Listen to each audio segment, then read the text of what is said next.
Good day, everyone.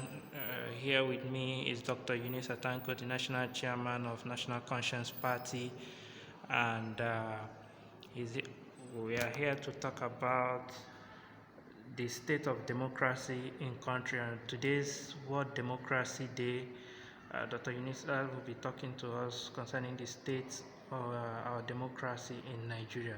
So, Dr. Unisa, what do you think is the state of our democracy today in Nigeria? There's a lot of challenges to be truthful about it. One, the electoral umpire need to be unbundled. That is INEC. It need to be shared into that three. One for enforcement, two for election proper, and three for delineation. That way it make it more effective and people will not be accusing them of any form of malpractices so that they can concentrate on election. And those who are found wanting in terms of election malpractices, there's an enforcement agency, they catch you, they deal with you according to provisions of the law. And then the National Population Commission and Boundary Commission and the rest of them can take care of delineation as the population grow. They provide enough police stations and all. That will make it a little bit more effective on the side of the electoral umpire.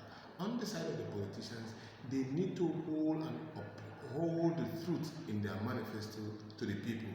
As it is today, promises that many politicians make are being broken. And then the use of violence is absolutely not necessary. You carry people's daughters and boys and girls, you engage them into violence, at the end of it all, they get killed. What about the electorate? The electorate are the major stakeholders in this particular triangle of fate. And they too need to be taken care of. Is it in terms of their pre-election campaign or during the process of election? You can't be leaving them on the stick in rain and sun, and at the end of it all, the profit of democracy did not get to them. So these are some of the challenges that we are having. And so it is also important that we start thinking about how to move from manual way of doing things to electronic way of doing things so that the electorate and the elected can be comfortable in terms of campaign and other things. Money being used for election should be completely removed. Anybody that has been found using state treasury to fund his own campaign should not be voted for, and in fact should be arrested. That is how democracy can in other countries. That way we will reduce the use of money in our democracy.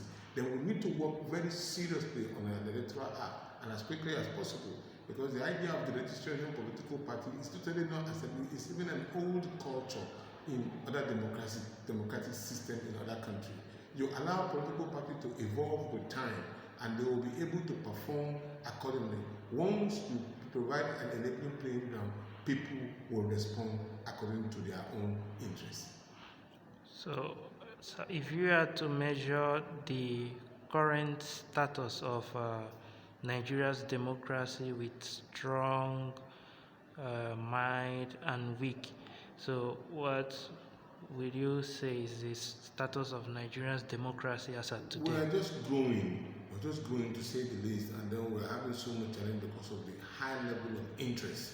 But now we're supposed to have actually overgrown our teaching age to at least getting to a maturity level so that people can understand that democracy is the best system of governance, no matter how challenging it may have or expensive that it may have. If you remember, some people who are nobody at a particular time, today you can truly say that they have been councillors, they have been members of the State Assembly, House of Reps, senators, and even president of the Federal Republic of Nigeria. So that's what democracy can give to the lowest person on the street. As long as you are popular and you have the right manifesto, the right message you're sending to the people you want to do for them, of course you have a chance of being voted for. Thank you, sir. Today, World Democracy Day, what is your democracy message to Nigerians? For me, Nigerians should start thinking inwards and run away from money politics. Because the moment you collect their money and vote for them, that is the end of it all. You cannot hold them accountable to whatever they do.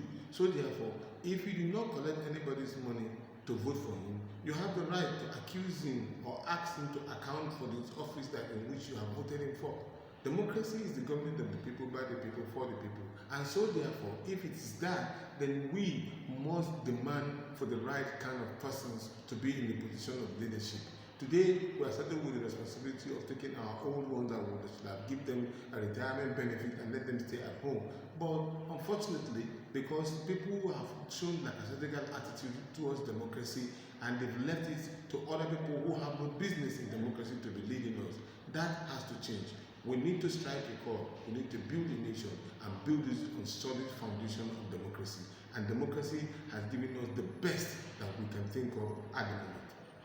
Going forward, in your opinion, what is going forward in your opinion, what do you think we need to do to develop our democracy and strengthen our democracy in the country? Mobilization. We need to educate the people. We need to let them understand the difference between military regime and democratic regime. And we need to continue to educate them how to behave in the democratic system of government.